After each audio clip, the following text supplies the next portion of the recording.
Ready Check Radio.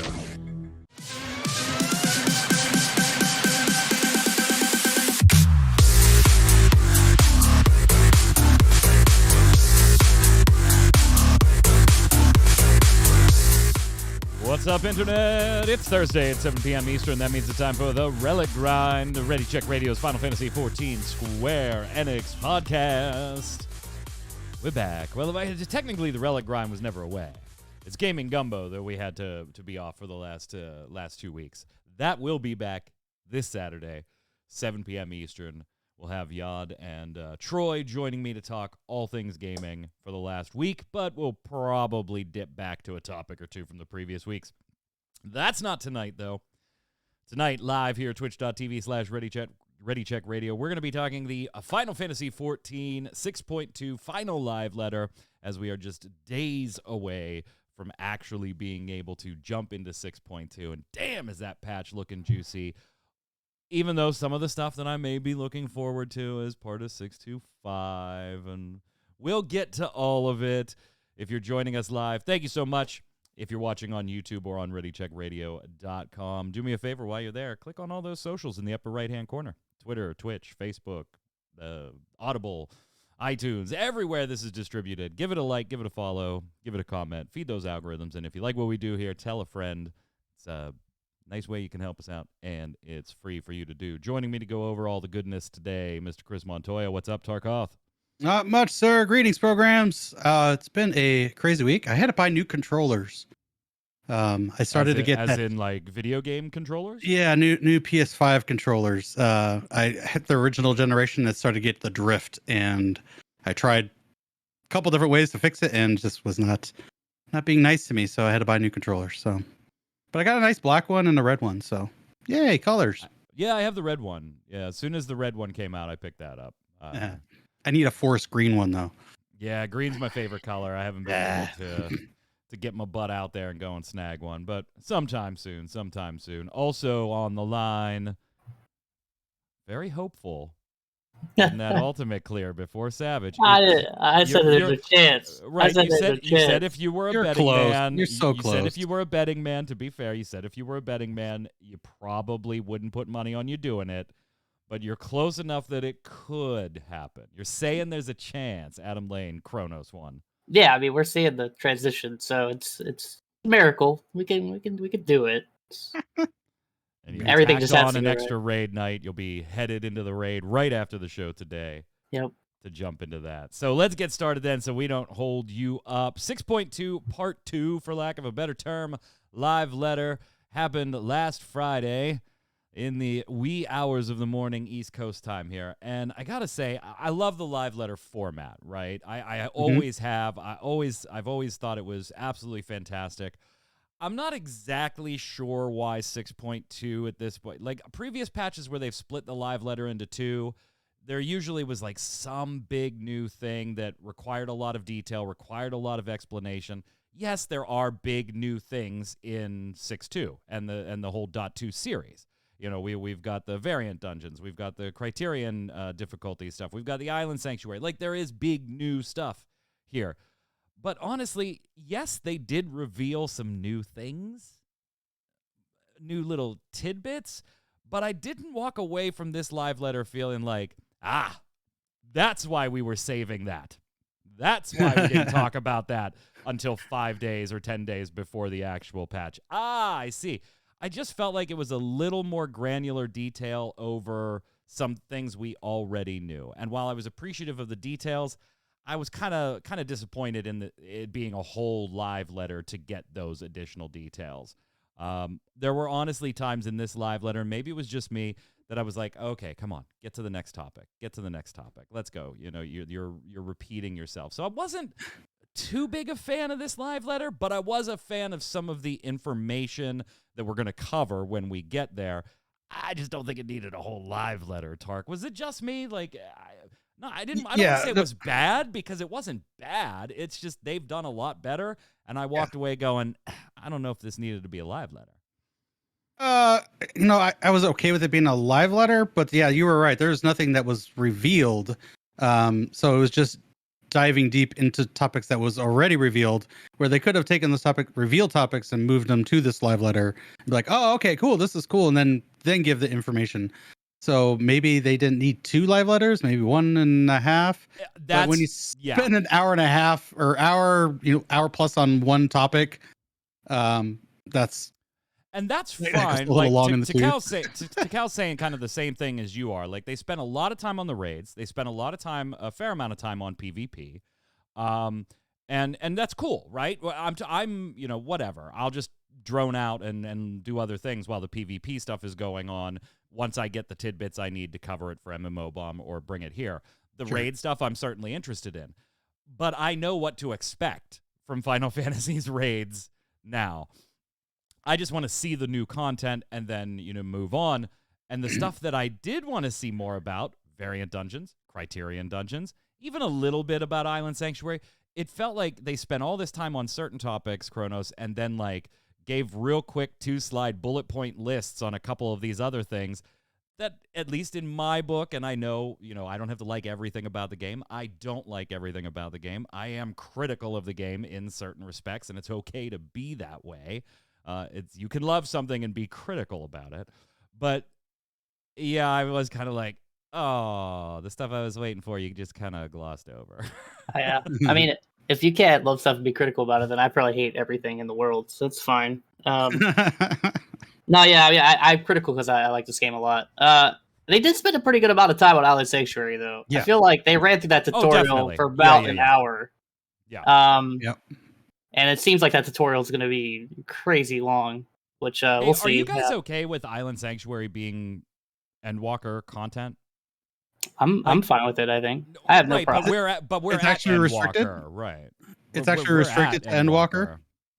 Oh, you mean like it's the fact that it's restricted to people that have beaten 6.0? Right. Is that what you're saying? Okay.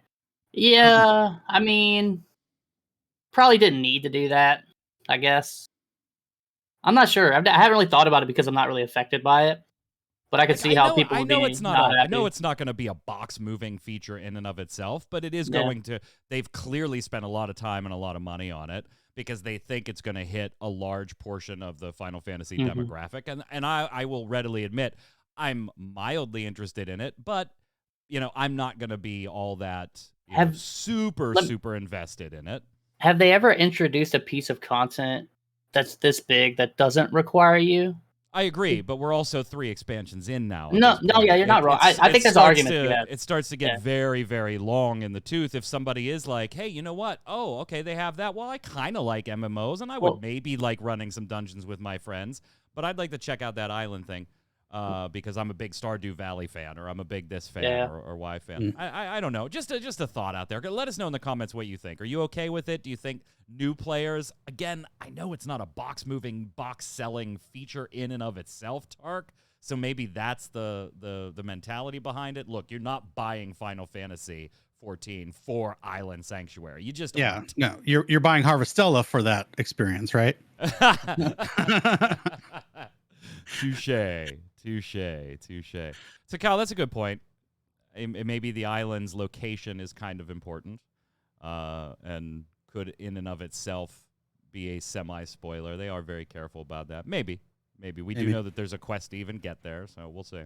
All right, let's start the way we usually do with this, and that is, of course, with the trailer. We got the new trailer. I'm showing the B-roll right now. Kronos, I'm going to let you go first on what you thought.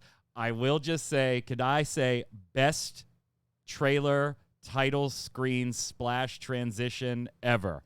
Yes. I love that. I concur. Absolutely love that. And the music is banging. Not just the FF4 battle music, which in my opinion, even though 4 might not be my favorite Final Fantasy, it's up there, but it's not my favorite. That is probably my favorite battle theme in it's playing in my head right now, so I'm like, yeah. It's one of the best. Absolutely banger track, and then the back half of the trailer has a different track on it, a banger of a track there too. But go ahead, Kronos, your thoughts. So we knew we were gonna get the 4 Fiends battle theme. If they didn't, it would have been a travesty. And we did guess Scarmiglione. I do think there's a bit of a. I think I was wrong about One Piece. Like I figured he was gonna be the dungeon boss, but now I think he's gonna be both. I think he's gonna be both. Yeah. Ooh, I know where you trailer. were going with that. Yeah. So that's interesting.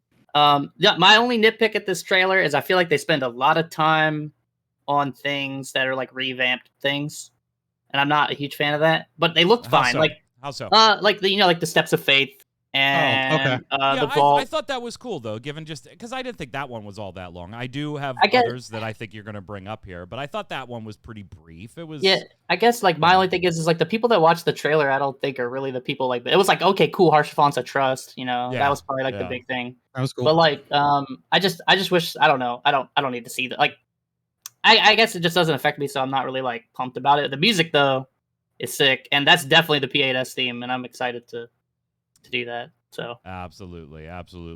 Tark, go ahead. Loved it. I give that trailer an A+. And that's all because of the Final Fantasy IV. It's my favorite Final Fantasy, so I was all nostalgic and like giddy. But yeah, in 4, Scarmiglone, you fight him and then he like escapes and then appears behind you. So him being a dungeon boss and then maybe escaping and then just immediately after, oh, here's your trial, by the way, it's Scarmiglone. So that'd be dope.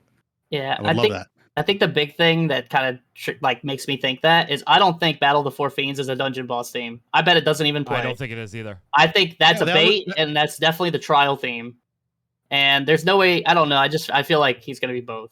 Well, the theme that was playing during him was the actual boss battle. It wasn't the Four Fiends theme. Well, it starts with the Troya theme, right? So the start of the trailer is like basically like a remixed version of the Troya theme from Final Fantasy IV. And then doesn't like when he like comes out and stabs the thing, like the little like trigger thing happens, and then it's playing the boss music for Final Fantasy IV, if I remember right. While he's like when fighting. the transition happens, it's boss theme music. Yeah. So it could be any boss. But I'm pretty sure that's the trial music. I don't think that's going to be dungeon music, but it could be. Good time. We shall see. I like the trailer. It did seem to spend a lot of time in the raid too. Or at least what seemed to be, there was some nice time dedicated to the raid. Obviously, a fair amount of time dedicated to the void, which totally makes sense because that's where the MSQ is pretty much going to pick up, right? Us messing with little portals. Dude, your sister is still boned. Absolutely. Yep. Like, I no doubt your sister is boned. But then we get to the end and we kind of start seeing the Asians, and it does that transition into that really wild art that is the Buried Memory poster. Oh, I love that. Very Joker-esque or very Harley Quinn-esque type artwork. Absolutely fantastic. Go ahead, Tark. I actually kind of related it to like a fighting game trailer for maybe like Guilty Gear. You see some cuts, and then you get a cut of a character, and then you see some more raid cuts, and then get a cut of another character. And I was like, this is pretty hype. I like this. Yeah. This makes me let's fight Carbuncle. Let's go. Any spoilers or things you thought might be spoilers shown in the trailer? Or hints? That 1v1 conversation between us and Zenos' avatar? Do you think Zenos' avatar and that Reaper are the same person? He might have, because he does have the resonance, so maybe he transferred his consciousness into it. God, well, no, I just mean like the avatar and the girl that's the Reaper, like not Zenos himself, but like I wonder if they're like, I don't know. I just thought that because like you see the one scene with the scythe in the avatar's hand, so but it could just be. I very much loved Zenos the first time around. In Stormblood. Yeah, the Endwalker Zenos felt a little ham-fisted, fan servicey. Let's get him back in there somehow to me, but I was kind of okay with it. I actually was like, oh God, please no, don't. Like I'm done with this character. I absolutely love him, but I'm done with him. Like to me, even putting him in there as something ancillary or just a story beat mover, not a big part of it. I'm kind of like, we're done with you. Like, stop. Let's move forward. I hope so too. I've never been a fan of the character. I don't think he's like the worst character ever or anything, but I've never. I thought he was fine in Stormblood. Yeah. I thought he was fine. Like I said, I thought it was a little forced in Endwalker. and was probably there for fan service, and that's probably the way I'm going to feel this time around, too. I more want to put my money into Zenos the Rooster. We'll talk about that Oh my later. goodness. Ridiculous. And that's the Zenos from now on. That's the Zenos from now on. Okay, so instead of going through, gentlemen, like kind of their master list of everything, I think there's a few topics that, unlike they did in the live letter, we can just hit a real quick beat, and if you have a comment on it. Job adjustments we knew were coming, including PvP job adjustments. We all knew that was coming. The intentions is going to be explained later. They'll be in the job guides when the patch notes goes live, and why. They did make what I think was a pretty substantive change to direct hit and crit hit, and the way they interact with abilities that are guaranteed already to be a crit hit or a direct hit. And so now buffs that would increase your crit will have, that were previously having no effect on something that was guaranteed to crit anyway, will add damage, additional damage to that crit hit. And the same with direct hit if you have a direct hit buff. That I think is a change I'm surprised wasn't already introduced a while ago, but certainly a welcome one. They did say kind of like, look, these aren't going to be massive overhauls, so those classes that we're kind of waiting for the next revamp of them, this ain't going to be it.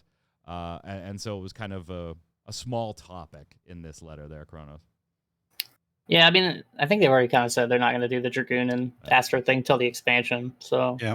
And they even like said it was going to be more akin to Digi than like Summoner. So it'll probably just be more like it'll flow better kind of thing. I assume Dragoon's combo will probably be shortened. You might see GCD jumps to like make it where weaving like jumps doesn't become terrible anymore, almost like how they do with Moochers. They did talk about the combo. You mentioned the word combo, the combo thing as well. That where you can toggle it on and off so that it will auto queue certain combo abilities together, which I think is great particularly for newer players. And even like it will certainly help for me on like classes I very rarely play. Right, I could see myself using it as a refresher for a dungeon or two or a trial or two until I'm like, okay, now I remember the crux of the rotation or whatever it may be. So that's pretty cool too. On the PvP side of things, they spent what I thought was more time needed than was needed on this one. There are going to be adjustments to PvP actions. We already knew that. The Hidden Gorge is coming back. I think that was new. I don't remember them saying that at any previous thing. Series 2 begins. You'll be able to get your rewards from Series 1 all the way until the end of Series 2. But they are making a change in Season 3 to Crystalline Conflict that's going to start in 6.2. And that's to kind of entice you to still try to win matches every single time you play, regardless of your personal ranking at the exact moment. It is going to be possible now to be demoted from Crystal and Diamond ranks. If you're demoted by losing a match with 0 points in Crystal, you'll be demoted to Diamond rank with 2 stars. And if you're demoted in Diamond 5, you return to Platinum 1 with 2 stars. Okay, I'm all for it, but I still think this system needs decay, Kronos. I still think this system needs a natural decay. Definitely needs decay. Yeah, this is a step in the right direction, though. Like, I think I brought this up when they first did it, that basically once you hit a tier, if that's all you want, you can just start messing around. I don't think they're going to do a decay, though, because if I don't think they will either. I think they should. I think they should, too. But if you look at this particular feature, they even go out of their way to say, hey, Tark, if you make it to Crystal and then get demoted, your progress is still saved, so you're going to qualify for the Crystal Requisite Awards. And I'm like, why? It should, like, at least, and I'm going to compare this to Rocket League because it's the one that I PvP the most in, right? When I get to Diamond, I don't automatically get the Diamond Season Awards. I have to win 10 matches in Diamond to lock those rewards in. I can't hit into Diamond 1, bounce my way back to Platinum 2 because I go on a terrible losing streak, which I am prone to do occasionally. And still claim the diamond rewards. Like, I still got to earn them. And even that, it does lock in, but I had to earn the lock in. This feels like the minute you hit Crystal, you're good. you're good. You don't have to worry about it. And I don't think I like that personally. I don't have to worry about it because I don't really PvP or do Crystalline Conflict as much as I think it is a good feature for those that like PvP in this game. But yeah, that kind of tells me they are definitely not interested in a decay type system, Tark, if they're willing to just lock it in the minute you hit these ranks.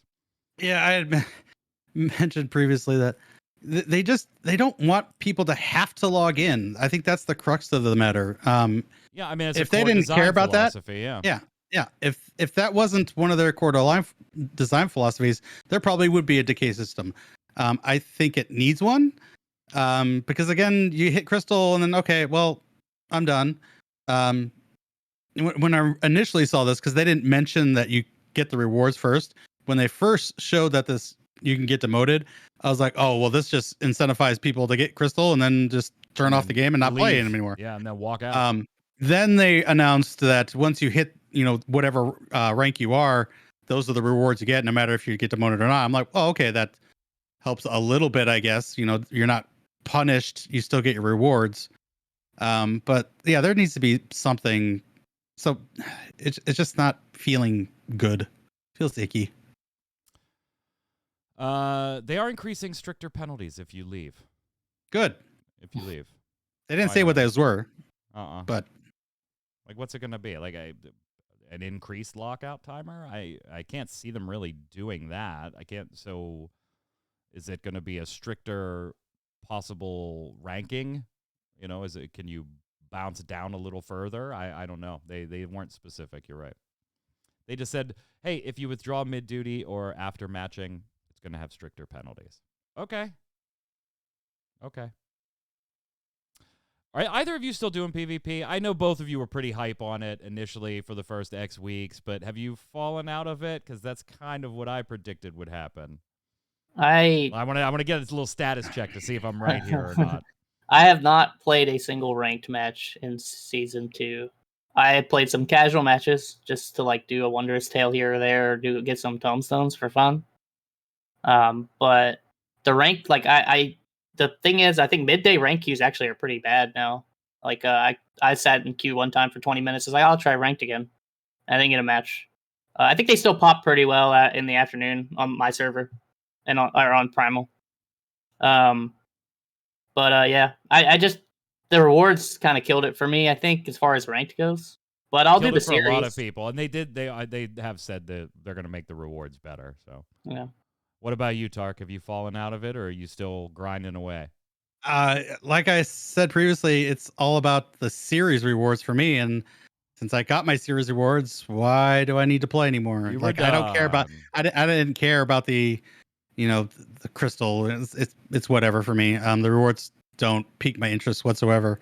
But you get that fabulous chest with that cool glam, and I was like, okay, cool. I got what I wanted. I'm done. Then we're off to Pandemonium Abyssos first floor versus Proto Carby, baby. Proto Carby. Tark, you're pretty excited about the old Carbster coming back in this form, so I'll let you go first with your thoughts. Yeah, now we need an eggy glam for that. Got him. Got him. It looks pretty sweet. I wish I could see a little bit more of the fight, but he killed himself and ended the fight before we could see more. But I like the arena though. The arena's tiny. It's still a box. It's still just a square, but it's a shrunken down square. It's real tight. Close quarters. We see some what looks to be some star or a sun ray type pattern on the floor. I'm sure that won't factor into anything. Nothing. Protean waves. That's Protean waves written all over it. They never do that. That won't factor into anything at all. Kronos, there is a change being made to the Abyssos Mythos 2 required for gear for head, hands, and feet. That's going to go down from 6 to 4. So yet another change to not only when you can get certain gear with the whole Savage being bounced out a week, but costs to Tombstone weapons, and now another cost change here, all in favor of speeding things up a tad. Or were you in favor of the change here? I think they need to speed it up more. Personally. So. But yeah, no, I mean, this is a welcome change. I think honestly they need to speed it up a little more on the gearing front. Honestly, there should be no reason why like it takes you 8 weeks to get your weapon potentially, or 16 to get your weapon in your body if you're really unlucky. So that they need to lower those two. I'm still in favor of a huge gear progression overhaul from top to bottom, but keep speeding things up a little bit, and maybe I'll be less likely to complain about it on this show and have things change. Speaking of gear, get a look at this. I love these sets. I love these sets. Kronos, you don't like them? No, they're awesome. I am worried. I'm worried about how people are gonna perceive this that don't raid, but I think these are awesome.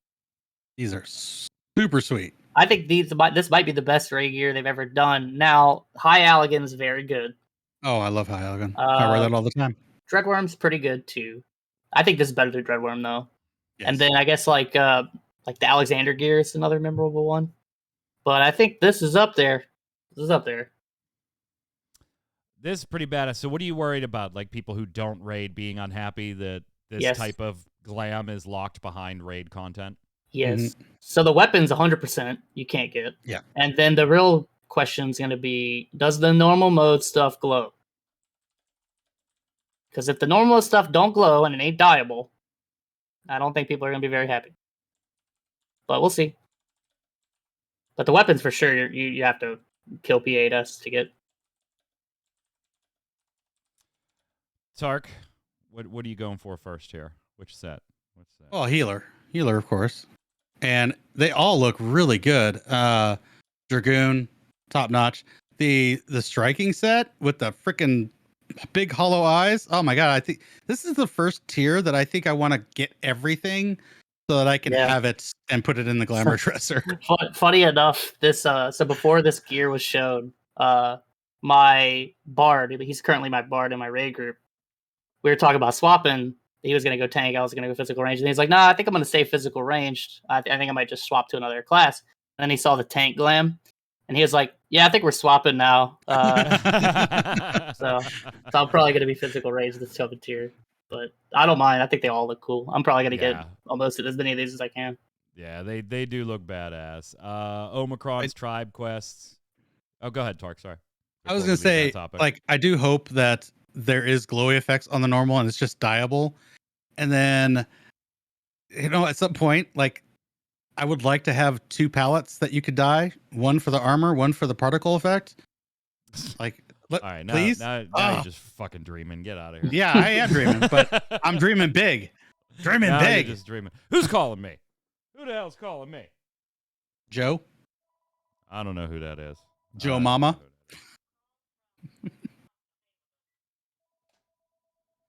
We'll call you back. We're busy. Omicron's daily quests, patch 6.25 in Ultima Thule. These are going to be, Disciples of Land, right? Gatherers. Yes. Yep. The Gathering. Weird. So weird. Get your gathering up there if for some reason you don't have a job there already. I'm kind of actually looking forward to that. I want to see the Omicrons and the mounts and minions and stuff that we get from that. And then we spent forever in the island sanctuary. So I'm just going to roll Yoshi P kind of flying around here. The island is absolutely massive. Not a replacement for housing. Not a replacement for housing. Not a replacement for housing. In fact, you can't even use your housing decorative items there. Mount speed is higher, and sprint and return recast times are reduced. This kind of goes to, actually one of my pet peeves with Final Fantasy XIV. Can we please, in cities, just make sprint the default speed? Yes, please. Why do I still have to cast sprint and have the cooldown timer when I'm walking around Limsa, for God's sake? Especially when it's infinite in PvP. Yeah. Which then, in turn, this is solo content, casual stuff. Why speed up the recast timer instead of just making the faster speed the default speed if you're willing to let me do it faster to begin with? If I can do it more times in a minute than I can now, Tark, just let me just sprint. Let that be the default speed here. Who cares? I'm on my own damn island. You got to run from all those creatures. Wait, no, there's no combat. Okay, well, there's no reason. Yeah, let's just make it as the default and you just remove a button from the hotbar at that point. UI elements include a materials pouch and a gathering log. Sprint and return are set as special actions here. Gathering doesn't require leveling gatherers, though, and I think that was actually something I'm glad they said. We suspected it, but I think a lot of people had a question mark about it, and we weren't sure. It was just what we thought, that it was going to be its own little thing. They did confirm that. You won't have to have a max level gatherer to go do stuff here. This has even got its own little island experience reward system. So you'll have an objective list of stuff that you can do on your island to get done and earn island XP. It's going to be its own totally thing. They just put Harvestella in 14 is what they just threw it there. Minus the combat. Yeah. Minus the combat. Minus the combat. And they did reiterate that multiple times. No crafters needed to be leveled to participate in the island sanctuary stuff. Building bases and building structures is almost, for right now, instantaneous. But later on, those buildings may have lengthy timers where their construction phase is transpiring. And if you feel like maybe I'm gritting my teeth, it's because that just screams, Tark, that at some point we're going to give you a way to speed those up a la mobile gaming. Oh my God, yes. I think I tweeted this. I hope they don't, but them specifically pointing out the timers made me think, oh God, they're calling attention to them now. Yeah. And which they coming soon to a mock station near you. A premium building lever up a crafting item for $5. Only $5. They even said lengthy timer. There was a lengthy timer. So go ahead and get your timer reduction Fantasia bundles. That will. I hope they don't do that, Kronos. They can't, right? I don't think they're gonna do that. I'm not saying I would think from a Yoshi P's design philosophy, they wouldn't. Yeah, that's kind of where my mind's at too. I think he's just saying that sometimes there's gonna be lockouts on some construction stuff, and it might take a couple days. They've never introduced anything to reduce the time on ventures and stuff like that. Right. So I don't think they would do it here, but it felt really mobile the way they were describing it, and I did cringe a little bit. Yeah. If I had to guess, put my money down right now, I don't think they're going to do that. No, I don't either. But it was a funny joke. Yeah, it is funny to talk about. Your sanctuary ranks up, and you get island currency additional to buy additional rewards. So yes, we'll be farming mounts and minions. You can harvest items from your animals, and yeah, I mean, great. It sounds like a lot of fun. I don't know how invested I'll be into it unless they fucking lock minions, and then it'll be my favorite feature in the entire game. The bit that I was waiting for, and all I care about, Kronos, I can let 40 of my minions roam around on this island. So disappointing. Yeah, I want to. Where are the mounts coming? I want to be able to unleash all 165 of my mounts onto the island. I think an interview person asked him that question. Actually, he said that it wasn't planned at this time, but it might be something they think about.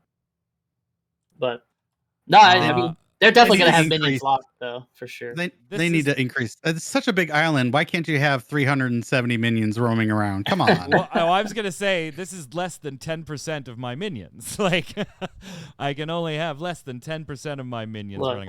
Look, honestly, I'm not going to lie, though. While I think the number, Tark, I'm with you, it should be higher. I honestly thought it was going to be less. I thought it was too. I thought they were going to put it at a 12 or a 20, somewhere in there. So I'm all right with 40, and hopefully it'll be increased over time. I don't know. Then we got variant dungeons. Kronos, walk us through it, because we got this is one of the topics that I wanted a ton of information on. We did get a couple new tidbits here, but again, not as much as I would have liked. Yeah, I mean, I feel like they would have to a decent amount. I mean, these are the more casual versions. I wish they'd spent more time on the Criterion, but same. I mean, so we're gonna get the variant actions to kind of cover up missing roles, but those aren't gonna exist in the harder difficulties, and then you have Nanamo as an ally who's also not in the harder difficulties. And then there's gonna be stories. I'm kind of excited to do all the paths, to be honest, and then find the secret path or however many there are. Like even if I end up doing it by myself, I'll do it. So I actually think this is pretty cool, and I think the way the actions are described. They do say with a certain someone to get those branching paths. Oh right, it's Nanamo. I mean, I assume it's her, but maybe it's not. With a certain explore them with a certain someone to get the branching paths. So, but yeah, I feel like the actions are pretty powerful to the point where this might be not super bad to solo. I mean, I'll probably try it. Well, I mean, it's made to be soloed. Yeah. Well, I mean, like, I just thought it maybe it'd be harder. Made to be more casual. Like they use the word casual over and over and over again with these. So I was not surprised to find that this might be a little on the like floor 1 through 10 of Heaven on High and not 190 to 200 type difficulty. Yeah. Based on the way the actions that you use, the progression will change, Tark. I thought this was a little interesting. So in the special Dungeon Finder menu, you can review the NPC that will tag along with you and set the variant actions you use. You collect story parts similar to Bozja here, so following established formulas with different content.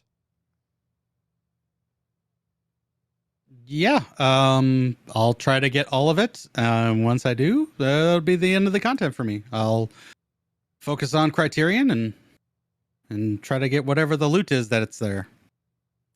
That's and cool. then they went ahead and spoiled that it was Nanamo. Yeah, I mean, you saw her in the trailer for crying out loud. I wasn't really a spoiler.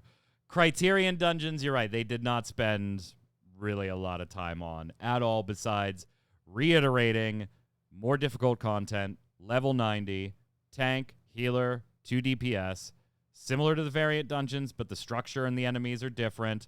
Even if the enemies look the same, they have different mechanics and all kinds of things. Yeah, isn't it just 2 bosses? Like, I think no matter what happens, it's 2. I think from what I understood, and maybe I'm wrong, is that the variant dungeon is always 2. Depending on the path you take, you'll never have more than 2. But I think these are 3.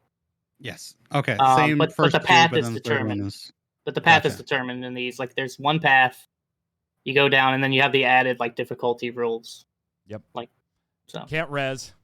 Can't res. It's savage. Variant raised to a number of times that you can use it, but everything gets stronger if you don't. There's an enrage timer on the entire dungeon, so everything gets stronger if you don't beat things in a certain time limit.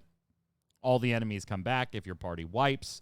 Starting the normal version, the intro shows different areas from the variant dungeon because it totally starts in a different area. So I kind of like this, and we've dabbled in this before, right? When we had the normal and hard mode dungeons of things, where we were generally still in Brayflox's Long Stop or Hawk Manor, but they were very different. Here we have the same area being utilized in 2 different ways. So that I do enjoy. Get more. If you're going to create an environment for a dungeon, get more out of it than just one dungeon.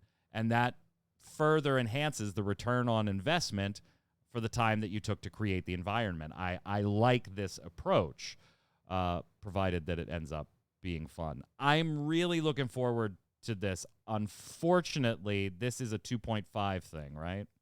Yep. There was no way they were releasing Savage and this at the same time. I know. Yeah. I was surprised Island Sanctuary came out. I was too. On patch. I was like, oh, wow, that's awesome.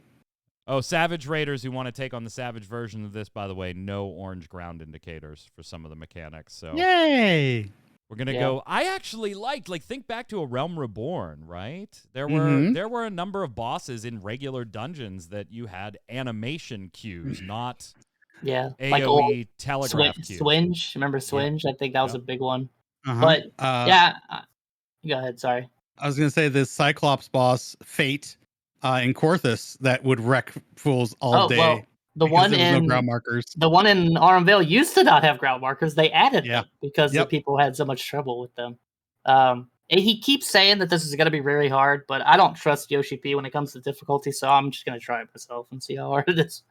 Because he's been sometimes he's right, Most of the time, he's not right, but we'll see. You're still trying to clear Savage, man.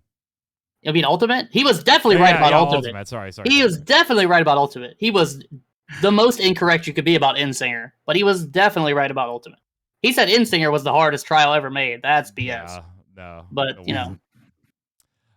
Then, of course, we got QVC and miscellaneous announcements at the end, one of which we're going to talk about in just a second. So I'm going to skip it and just show you this badass Paladin coat that is available for pre-order.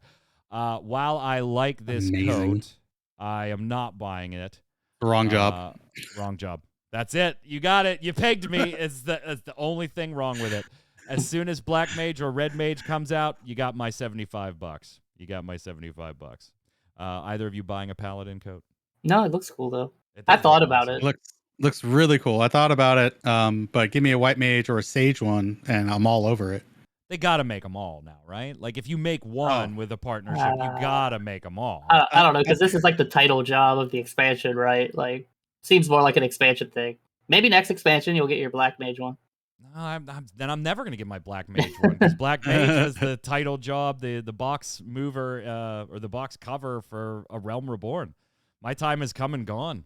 Yeah, but it was Warrior was the job, wasn't it? For Realm Reborn? Yeah. So we'll see. I'll settle for Red Mage. So that was pretty much it. Live letter. I mean, is there anything you want to bring up that we didn't talk about there, Tark?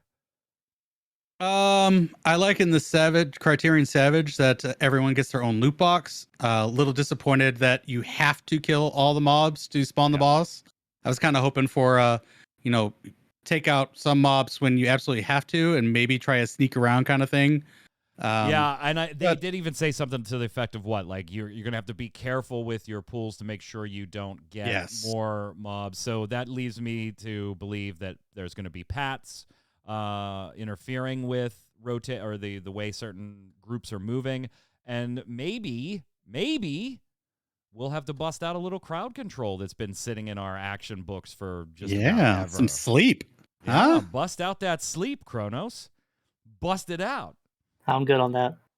But I think the reason they want you to kill all the mobs, though, is because they don't want you to lock them out of the boss room. You know how that old trick where you can pull them and then... So it's you either have to create fake doors or just make it where you have to kill them. So... Yeah, and you know what? I don't have a problem with them doing it here because the idea is the content is purposely being designed for it to be harder. You have to do everything. I'm okay with that approach in something like this. So right now, if you haven't checked it out, by the way, to celebrate Island Sanctuary, Final Fantasy is partnering with Mogshoot Farm is the way they're calling it. It is pretty cute. It's actually a farm in the English countryside that is called Mudshoot, but they're calling it Mogshoot Farm, and they've been just streaming footage from everywhere across the farm, different animals and bunnies and stuff like that. And there's a way to donate and everything. But, gentlemen, I bring you the only Zenos that matters anymore, and that is Zenos the Rooster. Named so because Final Fantasy XIV players that were watching the stream decided it needed to be so. I mean, it kind of looks like his armor. It's got that same kind of coloring, so that's pretty cool, but still. They saw him, how he was perched on different things, how he was walking around like the boss, and they decided, that is Zenos. And then... Does he have a penchant for just killing other hens? Is that what... Right. Then started a kind of social media campaign to get the rooster officially named Zenos. To which later, Mudshoot Park and Farm, you can find them on Twitter at Mudshoot, MUDCHUTE, tweeted out, it's official, everyone meet Zenos the Rooster. Zenos will really appreciate any donation towards him, and went ahead and put their support link and their GoFundMe page out there so that donations could come flying in. And all I have to say is, whoever is running social media for a little farm in the English countryside is a freaking genius because they jumped on that real quick and they were like, "Fuck it, Rooster's called Zenos now. Send us some cash." Yeah, I think you definitely jump on that opportunity. I no saw somebody. way do you miss that? Yeah. Somebody said the Rooster has more characterization than the character in the game. That gave me a good chuckle. That gave me a pretty good laugh. I had to count mine for the pecking. Yes, so there is Zenos the Rooster. Sometimes there's just awesome stuff that happens in the Final Fantasy XIV community. Zenos the Rooster. Gotta love him. All right, gentlemen, let's finish up with some other Square Enix news, and then we will call it a week. Now, while this next topic is going to be primarily about Yoshi P and some things that he had to say in an interview, I pulled it out of 14 because it doesn't really reference 14 specifically for the context and purpose of the interview here. Yoshi P sat down with Inverse. Excuse me. Started to hiccup there. And was kind of talking about Final Fantasy as a whole. And he says, that in his mind, that the series is actually struggling. The series as a whole, the mainline series, is actually struggling. And what he kind of got a little more specific on was that Final Fantasy XIV, or Final Fantasy itself, the mainline series, has always been, for a very long time, the trend setter, right? This is what we're going to do with this new game. And then we're going to do this in Final Fantasy VI. And then 7's going to pave the way for the way you do 3D MMORPGs and storytelling. And, 8 is going to give you a couple banging tracks. And then 9 is... Sorry for you 8 fans out there. Hey, it's more than a couple tracks. Yeah. Anyway, his whole point was like they, for a long time, were the trendsetters, and now there's the argument that many would have, including Yoshi P, that the last few have been chasing the trends, whether that be in RPGs in general, in gaming as a whole, whether that be in the way combat is done, whether 3D animation. He wasn't very, positive about the current direction. Now, he thinks that that's going to change with 16, and things are going to start moving in a different direction, and hopefully 17 will continue that in his mind and in his opinion. But is he right, Tark? Is he right to come out and say, look, the mainline flagship series of our company is struggling? To a degree, yes. I mean, if you look, if you set aside 14 being in an MMO, I mean, 13 kind of maligned for its hallway simulator, and the sequels, not a lot of people were too keen on, especially, what was it, 13-2 with its time storyline so convoluted, like even I have trouble wrapping my head around it. And then 15 was stuck in development hell for 10 years. So that's just, I can see where he's coming from. And this also kind of goes in line with his, we're going away from turn-based. We want to go to more action-oriented. But if you put 14 back into it, I think 14, lifts the franchise up. I think 7 Remake did a lot to, mend some will on the Final Fantasy side as well. Right, but arguably isn't new. Isn't technically new, but I mean, I think it did enough new. And then 16, is going to be, is this going to be where they're back on top? And fingers crossed for yes. I argue that 16 isn't. And I'm not predicting that 16 is going to be a terrible game by any stretch, Kronos. I think Yoshi P and team have just a knack for telling compelling stories, and at the very least, you can probably expect a pretty compelling story being told in 16. I do often look at 16 and go, I don't know, man. It's Devil May Cry. Like, all the good and maybe all the bad that goes with that. And I've said on this show before, when I want to play a Final Fantasy game or an RPG in general, I go play an RPG. When I want to play something like a Devil May Cry, I go play Devil May Cry, or I boot up God of War, or like I go for there. I've never sat and played a Final Fantasy going, man, I wish I had Kratos' blades in here. Like that's just not what happens. And maybe it'll work. Maybe it's just going to feel derivative. I would argue, though, that either way, whether it works or not, whether it's a stunning success and a lot of fun across all levels or not, I don't think 16 is going to be viewed as a trendsetter. No, absolutely not. I actually think and by the way, 100%. to be clear, he wasn't saying that he thought 16 would be a trendsetter. I think he's just saying he thinks it's going to be successful. It's going to get right? better. Yeah, it's going to get things should get better going forward. I do think that. I think a few things about this. I think the use of struggling is a poor choice of words. I mean, he usually is pretty good about. So too, but let's save some of that for later. Yeah, we'll talk about that. But I think the thing is, and this is what I don't understand, and I think we've said this a few times on here. At least I have. They were a trendsetter in turn-based RPGs. Can you please name me the Final Fantasy game that was a trendsetter for action RPGs? I guess maybe FF7 remake, but is that really a trendsetter? Like, did it do something that like action games had like was it some mind? It was good because it was a retelling of a really like a game that people liked. I mean, I guess you could argue that one maybe, but but you could also argue that Final Fantasy VII remake and even kind of getting its basis in Final Fantasy XII, if you really want to look at it, but it's still turn-based. 12 is still turn-based. I think 7 is full on action. I think 7's full on action. You can just pause it. No, yeah, you can pause it, issue commands to individual players. It is very, very similar to 12. No, because 12, there's like it is the next iteration of 12. You could say. Maybe, but like 12, like 12's almost like KOTOR, right? Where it's like turn-based, but it's disguised as like action. Like they wait there for 3 seconds, and then when you give a command, then they do it. Like there's a time in between. In 7, like if I hit triangle, Cloud swings the sword. You know what I'm saying? Like, and if you pause and issue a command, there's no like hesitation. It just happens. Whereas in like 12 is like turn-based. It's just disguised. If that makes sense. Well, so like then I would argue that 7 remake is turn-based. There's just no ATB bar in the back. Well, I mean that's there is an ATB bar, but but then any game I could pause then would be turn-based. Well, it's not just pausing. You're pausing and issuing commands. But I could pause and think about the command I want to do, and then unpause and hit the button. Is that turn-based? Yeah. But I could do that at Devil May Cry. You see what I'm saying? Like God of War. Like I don't. I think 7 is full-on action. I mean, I think they did that to like appease some people, but I don't.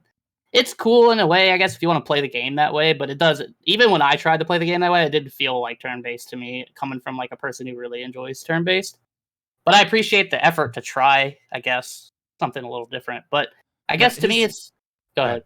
No. Sorry, I was just gonna say, to me, the weirdest thing about this article for me is they talk about like not being a trendsetter anymore, and then like all that kind of stuff. But they were a trendsetter doing the thing that they were really good at, and then they stopped doing that thing, and now they're like, well, we're not setting trends anymore. So like it doesn't make sense. If you want to set trends, then go back to doing the thing you were really good at, and not trying to be Devil May Cry and The Witcher. Yeah, set the trends and the things that made you the trendsetter. Yeah, it's like a t-shirt company that was like making really good trendy t-shirts, and then they're like, I guess we're gonna make jeans. Like it's I don't know. I just don't get it. I don't get it. His exact quote is, in terms of whether Final Fantasy is successfully adapting to industry trends, I believe the series is currently struggling. We're now at a point where we receive a wide variety of quests regarding the direction of our game design. Hell, we've talked about it here, right? We're talking about it now. Turn-based versus action. This versus that. This versus that. To be honest, it'd be impossible to satisfy all those requests with a single title. Again, I don't think he's going to get any argument from any of us here. My current impression is that all we can really do is create multiple games and continue creating the best that we can at any given time. And I think he's absolutely right. I think he's absolutely right that if you want to go this other way and, hey, we're going to get away from turn-based, you've got to, I think, if you are trying to appease as many as you can, you still have to have a turn-based option for Final Fantasy fans that isn't, hey, we're going to put this on the Switch, hey, we're going to put this on the Nintendo DS, this little, mobile game, and go do your thing. No, there are still fans. Maybe you could argue they've done the demographic research, and obviously, us being 30s and 40s, we were very much their target demographic. We aren't anymore. They target the 14 through 25, 14 through 30, while trying to capitalize on our nostalgia too, to pull us in. Yep. But really, they want that market. Maybe they've done the research and turn-based isn't there. but then you can't turn around and complain that you're not I just- trending, Yeah. setting any trends when you're not doing what got you there. I just wish they were honest. Just be honest. Just say we're making action games because action games overall sell better than turn-based games in the market. Just say that. That's what they're doing. Yeah. They just don't want to say it. They'd rather be like, oh, well, we're going away because, we're trying to expand our fan base. No, you're just trying to sell more games. It's fine. And Your more company, people buy your action games. Your job is to make money Yeah. for your shareholders. We get it. Yeah. And to Cal, that's a great point. I totally forgot about that. We talked about it on the show though a few weeks ago. The thing where they said, yeah, just like kids don't like Final Fantasy. They don't know what Final Fantasy is. They just okay. So you're gonna try to make something more relevant to that audience so that they know, and then complain that you're not setting any trends. Well, that kind of seems counterintuitive there, right? You purposely are emulating top sellers right now because you want to move into a market that you feel like you haven't captured. Well, Okay, but then you don't also get to say, man, we're not setting any trends. the funny thing is like it's so rare for like a game to sell super well and be like a trend. Like look at Call of Duty, for example. Nobody says Call of Duty is a trendsetter. They make the same game every year and sells like hotcakes because everybody wants the new Call of Duty and everybody of all ages plays it. They're not trying to reinvent the wheel, And I think that's I think Square is just kind of poking in different holes until they strike gold, trying to hit like a good, like they want to sell like The Witcher, and that's really hard to do. Yeah. Like, I mean, for God's sakes, 15 sold like 10 or 12 million units or something. Yep. And I don't think it had anything to do with because it was an action game. But that's just me. He did finish this interview with one piece that I'll leave you on real quick, Tark. He says, I'm a game designer, so I always have several ideas for a game. I can't talk about them here, but I think that goes for any game designer.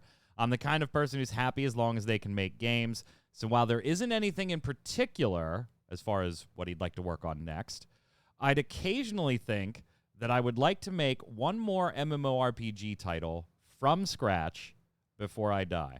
And to that I say, has he been given the funding already? Like, why do you wait? Like, as soon as somebody that's...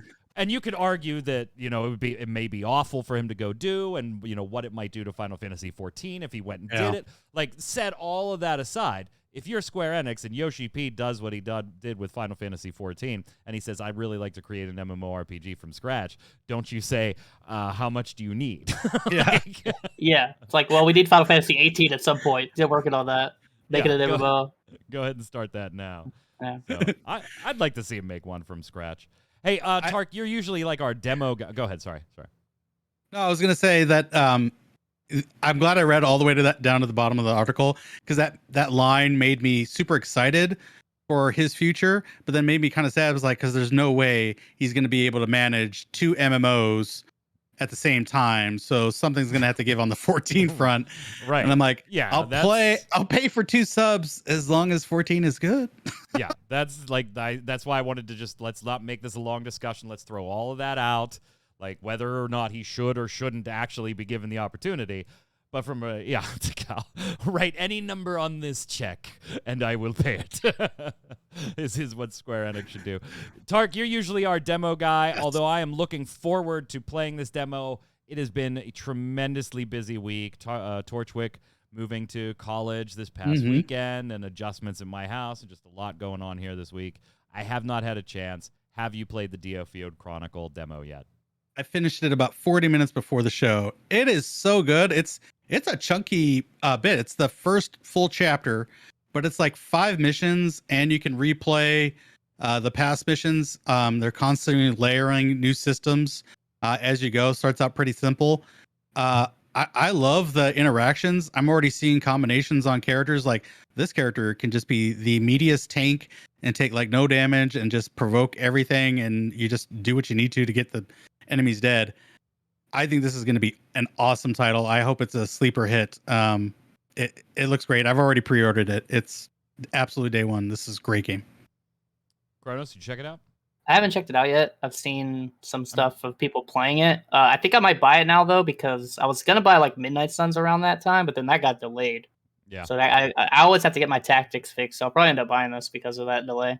So good. I agree too. There's a lot of grind though. I definitely want to.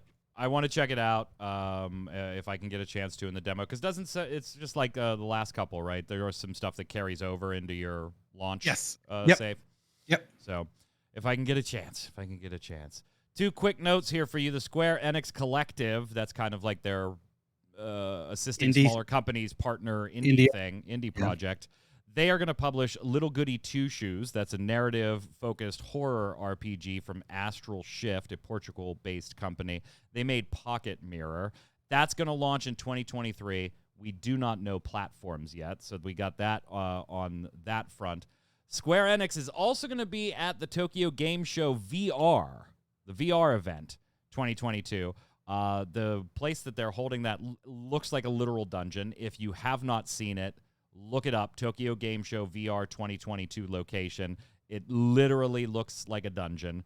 They're keeping a lot of stuff hidden right now. We also know that not only is Square Enix going to be there, but Capcom is going to be there, right? That's the one, nice. Right? Yeah. Mm-hmm. Yeah. I think so. Yeah. So yes, we will see.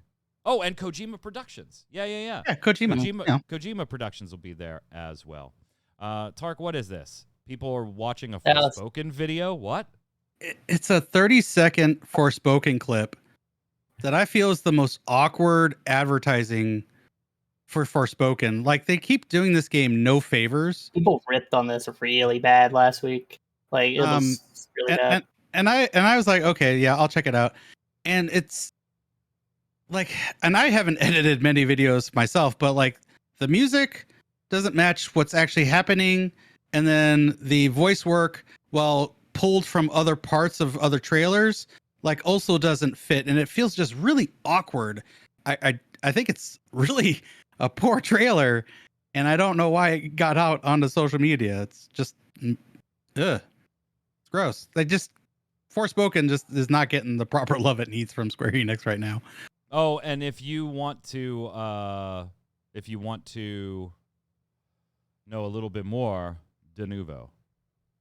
I mean, that's all I got to say. Forspoken utilizes de novo. Yay.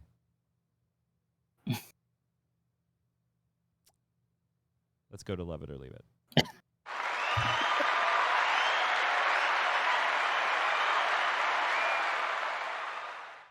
Love It or Leave It is the way we end every episode of the Relic Grind here. It's where I give you something Square Enix related. Could be a game, a feature, something they've done in the press, or whatever. You tell me whether you love it, want more of it, or leave it, never see it again. And I want to know exactly how the two of you feel, no fence sitting, on Yoshi P openly describing the Final Fantasy series as struggling.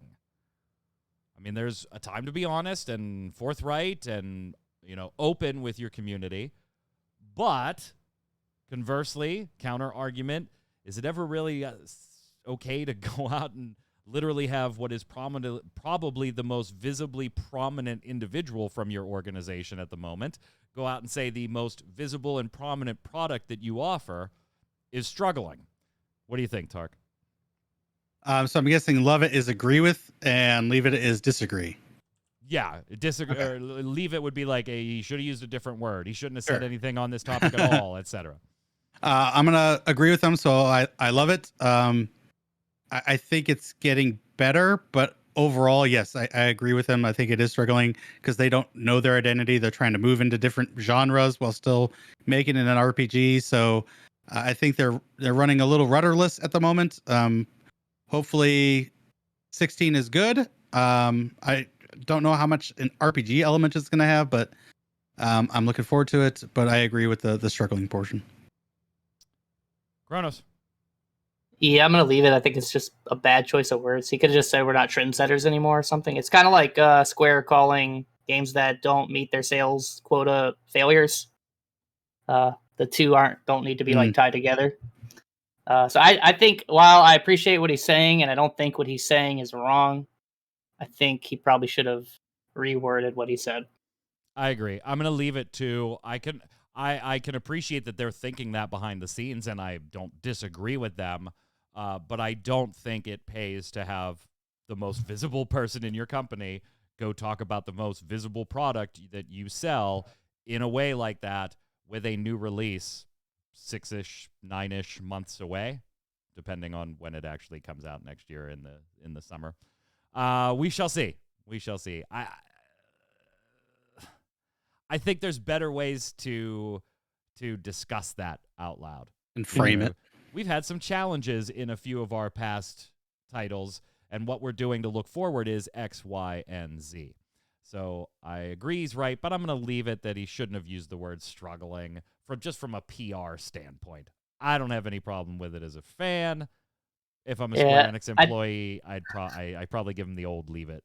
I think the other issue is when I hear struggling, I think like money, like how much money they're making. And last time I checked, Final Fantasy XIV is a Final Fantasy game.